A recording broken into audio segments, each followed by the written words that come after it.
ክፍል 26 እነሆ። ገድለ ምንኩስና እውነተኛ ታሪክ። አዘጋጅ እማሆይ እህተ ማርያም ይፍሩ ከአሰቦት ደብረ ወገግ ቅድስት ሥላሴና አቡነ ሳሙኤል ገዳም። አቅራቢ ገነት አጸደ ማርያም። እስከ መርሃ ግብራችን ፍጻሜ አብራችሁን ቆዩ።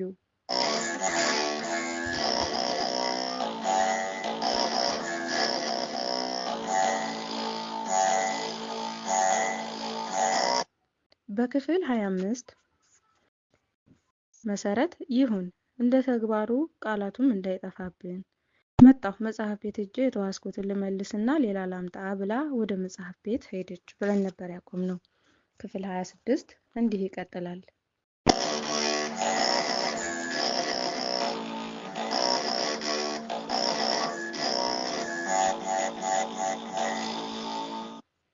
በሳምንቱ ማይገነት ወለተ ሚካኤል የሆነ ነገር ከቤት ደብቃ ይዛ ስትወጣ እሷ እማሆይ ሴተ ጠርተዋት ሄዳ ስትመጣ አየቻት። ቶሎ ብላ እንዳላየ ወደ አንዱ ዛፍ ከለል አለችና በዓይኗ ተከተለቻት። ፈጠን ብላ እማሆይ ጌራ ወርቅ ቤት ደረሰች። እሳቸውም በረንዳው ላይ ሆነው ይጠባበቋት ነበርና ቶሎ ተቀበሏት። ወለተ ሚካኤል ለእማሆይ ሰጥታ በዛው ፍጥነት ተመልሳ ወደ ቤት ገባች። ማይገነት ሴትዮዋ ማይገነት ግምቴ ልክ ነው ማለት ነው። ይገርማል። ግን እሷ ማራቂ ትጠጣለች ወይስ ሴትዮዋ መጠቀሚያ አረጓት? እስቲ ቀን ይፍታው ብላ በቤት ስትገባ ወለተ ሚካኤል ቁጭ ብላ መጽሐፍ ታነባለች። ማይገነትን ስታይ እማሆይ ሴተ በደህና ፈለጉሽ አለች ፈገግ ብላ። አዎ በደህና ነው አለች። ገዳሙ ከተመሰረተ ጀምሮ አንድም ጊዜ እድሳት ስላልተደረገለት እያረጀ በመሆኑ ማህበሩ ተወያይቶበት እንዲታደስ ስለተወሰነ በመጀመሪያ ትልቁ ፎቅና በእሱ አቅራቢያ ያሉት ቤቶች ታደሱ። ቀጥሎ የእነማይገነት አካባቢ ነው የሚታደሰው። ስለዚህ እነማይገነት አሁን መሬት መተኛት ስለማይችሉ የአንዳቸውን አልጋ ውጭ አስቀምጠው ሁለቱም በአንድ አልጋ ይተኛሉ። አዳራሽ ከገቡት ውስጥ በአመክሮ ያልመነኮሱ ማይገነትና ወለተ ሚካኤል ብቻ ናቸው። ከእነሱ ሌላ 8ቱ መነኮሳት ናቸው። እነማይገነት አጠገብ ካሉ መነኩሴዎች አንዷ እማሆይ መካነ ብርሃን ናቸው። እማሆይ መካነ ብርሃን ወደዚህ ገዳም ሲመጡ ከመላ ቤታቸው የያዙት ንብረት ቢኖር ሲያገቡ የተገዛላቸውንና ከአባታቸው ከወንድሞቻቸው የተሸለሙትን የአንገት የጆሮና የእጅ ወርቆች ነበር። እሱንም የያዙት ልጆቻቸው አድገው ትልቅ ሲሆኑ ሌላ ንብረት የላቸውምና እሱን የእናትነት ስጦታ ብለው ሊያበረክቱላቸው አስበው ነበር። እማሆይ ይህንን ወርቅ በጥንቃቄ ነበር የያዙት። አሁን በእድሳቱ ምክንያት ወደ አዳራሽ ሲገቡ ለብቻቸው እንደነበሩበት ሳጥናቸው ውስጥ ማስቀመጥ አልወደዱም። ምንም ገዳም ቢሆንና ይጠፋብኛል ብለው ባያስቡም እንዲህ ብዙ ሆኖ የሚኖሩበት ቦታ እምነት መጣሉ ከብዷቸው ከጉያቸው አይለዩትም ነበር። እማሆይ አዳራሽ በገቡ በሁለተኛው ሳምንታቸው ክፉኛ ታመሙ። ስለዚህ ያንን ወርቅ ከቱታቸው ስር አውጥተው ራሳቸው ስር አስቀመጡት። ለትንሽም ለሽንት ወደ መጸዳጃ ቤት ሲሄዱ ይዘውት ይሄዱና ሲመለሱ ተራሳቸው ስር ያስቀምጣሉ። የሚፈልጉትን በማድረግና በመንከባከብ የሚረዷቸው እነማይገነት ናቸው። እማሆይ ጌራ ወርቅ እንደ ልማዳቸው ሊጠይቋቸው መጥተው እያጫወቷቸው እያሉ እማሆይ መካነ ብርሃን ተነስተው ወደ መጸዳጃ ቤት ሲሄዱ የእማሆይ ጌራ ወርቅ አይን እማሆይ መካነ ብርሃን መኝታ ላይ የሆነ የተጠቀለለ ነገር ላይ አረፈ። ፈጠን ብለው እስኪመጡ መኝታቸውን ላራግፍ ብለው ያን የተጠቀለለ ነገር ዳበስ አረጉ። ጠጠራቸው። ብርድ ልብሱን እንደማራገፍ ጎንበስ ብለው ጉያቸው የሆነ ነገር ከተቱ። ማይገነትና ወለተ ሚካኤል እንዴ አረኛ እናነጥፈዋለን ብለው ከተቀመጡበት ተነስተው ተቀበሏቸው። እማሆይም በእጅ ብለው ተመልሰው ቁጭ አሉ። እነማይገነት መኝታውን አራግፈው አነጣጠፉ። እማሆይ ሲመጡ ምንም ነገር ሳያስታውሱ ሳይጠረጥሩ መኝታቸውን ገልጠው ጋደም አሉ። እማሆይ ጌራ ወርቅ ትንሽ ተጨዋወቱና ተሰናብተው ወጡ። ጊዜው እየመሸ ስለነበር እነማይገነት እማሆይን እራታቸውን አብልተው እነሱ እራታቸውን ሊበሉ ወደ አዳራሽ አመሩ። እማሆይ መካነ ብርሃን ከራት በኋላ ትንሽ ጋደም ብለው እንቅልፍ ካሸለባቸው በኋላ ድንገት ከራስጌያቸው ጠቅልለው ያስቀመጡት ነገር ትዝ አላቸውና ቀና ብለው ራሳቸውን ቀና አድርገው ዳበሱ። የለም። ፍራሹ ስር አዩ። የለም። ካልጋቸው ተስፈንጥረው ወርደው መብራቱን አበሩና ብርድ ልብሳቸውን አንሶላቸውን እያራገፉ ፈለጉ። የለም። አልጋ ስር ፈለጉ፣ የለም። ምናልባት ይዤ ሄጄ መጸዳጃ ጥዬው ይሆን ብለው ሄደው አዩ፣ የለም። ጩኺ ጩኺ አላቸው። ውይ ውይ ውይ አሉ እጃቸውን እያጨበጨቡ። እነማይገነት ነቅታ ሲያዩ እማሆይ ራሳቸውን ይዘው ጉድ ጉድ ይላሉ። ደንግጠው ተነሱ። በአዳራሹ ያሉ ሁሉ ተነሱ። እማሆይን ምን እንደሆኑ ቢጠይቋቸው ጉድ ነው፣ የሆነ ዕቃ ነበረኝ ጠፋ ከማለት ውጭ ይሄ ነው አላሉ። ሁሉም እማሆይ የጠፋባቸው ምን እንደሆነ ባያውቁም አልጋው ስር በአልጋው ዙሪያ ፍለጋውን ቀጠለ። ግን የተገኘ ነገር አልነበረም። እማሆይ ከሰሞኑ በሽታ የአሁኑ ድንጋጤ በአንድ አፍ ጣረሞት አስመሰላቸው።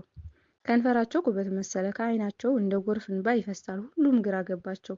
እማሆይ ዕቃ ጠፍቷቸው ሳይሆን ጸላዬ የያዛቸው መሰላቸው። ከመካከላቸው እማሆይ አደራ የተባሉት ሮጠው ራስጌያቸው በጠርሙስ ያስቀመጡትን ጸበል አመጡና በእጃቸው እየቀነሱ እማሆይ ፊት ላይ እየረጩ ሰይጣን መስሏቸው እየረጩ ሌሎቹም በግድ ታግለው ቁጭ አደረጓቸው። እማሆይ እዩ እህቶች፣ ያበድኩ ወይም ሰይጣን መስሏችሁ እንዳትሳሳቱ፣ እኔ ዕቃ ጠፍቶብኝ ነው አሉ ተስፋ በቆረጠ አነጋገር። እሺ ካልታመሙ የጠፋሁት ምንድን ነው? ግራ አጋቡን እኮ አሉ እማሆይ ማህደረ እማሆይን ወደ ደረታቸው አስጠግተው በማቀፍ ቆይ እስቲ ይንጋና በደንብ ፈልጌ ከዛ ኋላ ነግራችኋለሁ። አሁን ተኙ፣ በቃ ተኙ አሉ። ዕቃው መጥፋቱን አረጋግጠዋል። ሲነጋ ምንም እንደማይገኝም አውቀዋል። ግን የጠፋብኝ ወርቅ ነው ማለት ፈሩ። መነኩሴ ጋር ገዳም የጣት የጆሮ የአንገት ወርቅ ምን ያደርጋል? ያጌጥበት። ስለዚህ ፈሩ። እነማሆይ እሺ በመጀመሪያ እርሶ ይተኙ ብለው እሳቸውን አስተኙና እነሱም ወደ መኝታቸው ሄዱ። ጠዋት እማሆይ ምህረት ቀደም ብለው ከቤተ ክርስቲያን ወጥተው እማሆይ መካነ የጠፋቸውን ጠየቋቸው። እማሆይ መካነ ወርቅ እንደሆነና የወሰዱባቸው እነማይገነት መሆኑን ነገሯቸው። እማሆይ ቢከራከሩም ስላልሰሟቸው ይፈተሹ አሉ። አሄሄ እነዚህ የመርካቶ ጭሉሌዎች መች ዕቃቸው ውስጥ ያስቀምጡታል? የሆነ ቦታ አድርገውት ይሆናል እንጂ አሉ በቁጭት። የወርቃቸው ነገር የውሃ ሽታ ሆኖ እንደሚቀር እርግጠኛ ሆነው ተስፋ በቆረጠ አነጋገር የፈለገ ጭሉሌ ይሆኑ እንጂ ወደ ሆዳቸው ካልዋጡት በስተቀር የትም ቢደብቁት ይገኛል። ይልቅ አሁን ሁሉም መምጫው ስለሆነ አታስነቁ ብለው ከውጭ ኮቴ ስለሰሙ ፈጠን ብለው ወደ መኝታቸው ሄዱ። እነማይገነት ወደ እማሆይ ሄደው እማሆይ ሰላም አደሩ ተሻሎት አሉ። እማሆይ ኮስተር ብለው ደህና ነኝ አሉ ባጭሩ። እነማይገነት ደንግጥ ብለው ሌላ ምንም ሳይናገሩ ወደ ቦታቸው ሄደው የጸሎት መጽሐፋቸውን አስቀምጠው ልብሳቸውን ቀያየሩና እንደተለመደው በመጀመሪያ ለእማሆይ ቁርስ ለማምጣት ዕቃቸውን ለመውሰድ ወደ እሳቸው ሲቀርቡ እዛ ሆኑ። እኔ የማንንም እርዳታ አያስፈልገኝም፣ እኔው ራሴ ሄጄ እበላለሁ አሉ ከእግር እስከ ራሳቸው እየገላመጧቸው። እነማይገነት ግራ ገባቸው። ምን አጠፋን ብለው ተጨነቁ። ልክ እንደተቆጡት ሕፃን ልጅ ወደ ቦታቸው ተመልሰው አቀርቅረው ቁጭ አሉ። እማሆይ ምህረት ተያይተው ተጠቃቀሱ። እነማይገነት ቤት ውስጥ ያለ ሁሉ እማሆይን አናግሮ ምን ጠፋዎትና ነው ማታ እንደዛ የሆኑት ብሎ ሲጠይቃቸው እነሱ ብቻ ስለጠፋው ነገር ባለማንሳታቸው መውሰዳቸውን እርግጠኛ አደረገላቸው። እነማይገነት ደግሞ ገና ሲገቡ በግልምጫና ስለ ሰላምታቸው በቁጣ መልስ ስለሰጧቸው ተደናግጠው ስለማታ ሁኔታ አላነሱም። በማግስቱ እማሆይ ወደ ቢሮ ሄደው ለአበምኔቱና ለእመምኔቷ ተናገሩ። እንዴ እነማይገነት ለመውሰዳቸው በምን እርግጠኛ ሆኑ? አሉ። አበምኔቱ ለማመን ተቸግረው የዛን ዕለት እኔ መጸዳጃ ቤት ሄጄ ስመጣ አልጋዬን እያነጠፉ የነበሩት እነሱ ናቸው። እማሆይ ጌራ ወርቅ ሊጠይቁኝ መጥተው እዛው ቁጭ ብለው ነበር። ልትጠይቋቸው ትችላላችሁ። ስለዚህ ያለነሱ የወሰደ የለም አሉ እርግጠኛ ሆነው። ይህን ያህል ወርቅ ወስደው ምን ያደርጉታል? የትስ ያደርሱታል? ለማመን እጅግ ይከብዳል። ለማንኛውም ጠርተን እንጠይቃቸዋለን። አስፈላጊውን ፍተሻ ሁሉ ይደረጋል። መቼም ሰማይ አያወጡት ከወሰዱት የት ያደርሱታል? አሉ። እመምኔቷ እንዴት ይሆናል ብለው በነገሩ ግራ በመጋባት ውጭ የሆነ ቦታ ቀብረውት ካልሆነ ዕቃቸውን ሁሉ ፈትሸናል፣ ምንም የለም። ብቻ ሲያደቡ ቆይተው ያደረጉት ስለሆነ መገኘቱ ያጠራጥራል። እኔን ያሳዘነኝ የልጆችን ቅርስ ስጠነቀቅ ስሳሳለት ቆይቼ ባላሰብኩትና ባልጠረጠርኩት ጊዜ በመርካቶ ጭሉሌዎች መነጠቄ ነው አሉ እያለቀሱ። እናቴ እርግጠኛ ባልሆኑት ጉዳይ ላይ ሰውን መዝለፍ ጥሩ አይደለም። በእርግጥ ሌባ ከባለቤቱ የበለጠ አልኮንንም አሉ። ስለዚህ ወይ የሰረቀው ሌላ ይሆናል። ለማንኛውም ሁኔታውን እናጣራለን አሉ አበምኔቱ። እማሆይ በንዴት የመርካቶ ጩልሌ ያሉት ቃል አሳዝኗቸው፣ አባቴ ይሄ እኮ ግልጽ ነው፣ ምንም አጠራጣሪ ነገር የለውም። ቀኑን እናንጥፍልሽ ያላሉት እኔ ስነሳ ጠብቀው አልጋ አንጣፊ የሆኑት ያለ ነገር አይደለም። ደግሞ በዛን ዕለት ሊጠይቁኝ ከመጡት ከእማሆይ ጌራ ወርቅና ከነሱ ሌላ ሰው የለም። እማሆይ እንደሆነ ከተቀመጡበት አልተነሱም። ቢነሱም እሳቸውን መጠርጠር ፈጣሪ እንደመጠርጠር ነው። ስለዚህ ያለነሱ ማን ሊሆን ይችላል? ማንም ሊሆን አይችልም አሉ አሁንም በእርግጠኝነታቸው በማጠናከር። ጥሩ፣ አሁን ይሄዱ፣ ነገሩን እኛ ላይ ጣሉት። በዚህም ሆነ በዛ እቃው መገኘቱ አይቀርም ብለው እማሆይን ካሰናበቱ በኋላ እነሱ በጉዳዩ ላይ መነጋገር ጀመሩ። አበምኔቱ ይህ ነገር ግራ የሚያጋባ ነው። የሴትየዋን እርግጠኛነት ሲሰሙ ነገሩ ይመስላል፣ የልጆቹ ሁኔታ ሲታሰብ በጭራሽ የማይመስል ነው። የቱ ይሆን እውነቱ አሉ ጭንቅ ብሏቸው። እኔ በበኩሌ ልጆቹ ይህንን ያደርጋሉ ብዬ በፍጹም አልጠረጥርም። ግን ለማንኛውም ጠርተን ልክ እርግጠኛ እንደሆንን አስመስለን ኮስተር ብለን ወስደው ከሆነ ይደነግጣሉ። ከሆነ እነሱ ቢክዱ አይናቸው ፊታቸው ይናገራል። በዚህ ጊዜ ፍንጭ ካጣን ሌላ ዘዴ ይፈልጋል አሉና በዚህ ተስማምተው እነማየ ገነትን አስጠሯቸው። እነማየ ገነት የግቢው ሰው ሁሉ አስተያየት ተለውጦባቸው ግራ ተጋብተው እያለ መምህር ቢሮ ትጠራላችሁ ተብለው ሲጠሩ ክፉኛ ደነገጡ። የሚያደርጉት አጡ። እየተንቀጠቀጡ እግርና እግራቸው እየተማታ ወደ ቢሮ ሄዱና ወንጀል ሰርቶ ለፍርድ እንደሚቀርብ ወንጀለኛ ቢሮ ገብተው ምንም ሳይናገሩ አቀርቅረው ቆሙ። አበምኔቱና እመምኔቷ በእነማየ ገነት ሁኔታ አንጀታቸው ተላወሰ። አበምኔቱ እነማየ ገነት በሐዘኔታ ተመለከቱና ጉሮሯቸውን ጠራርገው ልጆች ለመሆኑ አብረን አድረናል እንዴ? ሰላም ያላላችሁን አሉ። የእነሱ መሸማቀቅ በጠቅላላ ሁኔታቸው ሁሉ አንጀታቸውን እያላወሰው።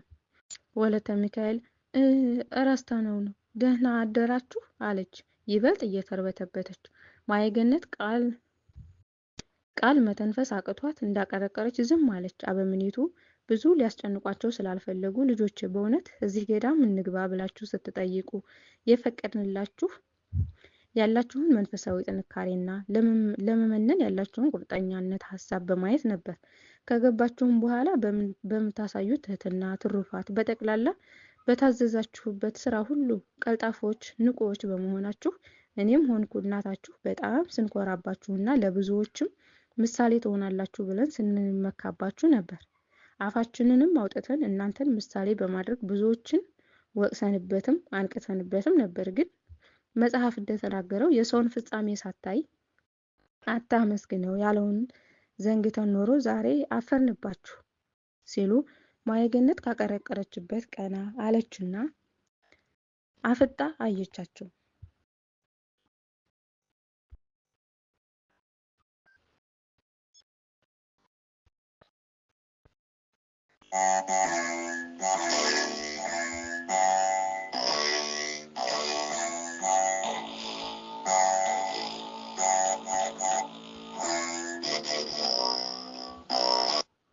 ውድ የመርሃ ግብራችን ተከታታዮች እስካሁን ስትከታተሉት የነበረው ገድለ ምንኩስና ክፍል 26 ይህንን ይመስል ነበር። ቀጣይ በክፍል 27 እስከምንገናኝ ቸርን ሰንብት። የረዳንን እግዚአብሔርን እያመሰገንን ወስብሐት ለእግዚአብሔር ልዑል ወለወላዲቱ ለድንግል ወለመስቀሉ ክቡር አሜን። ይቆየን።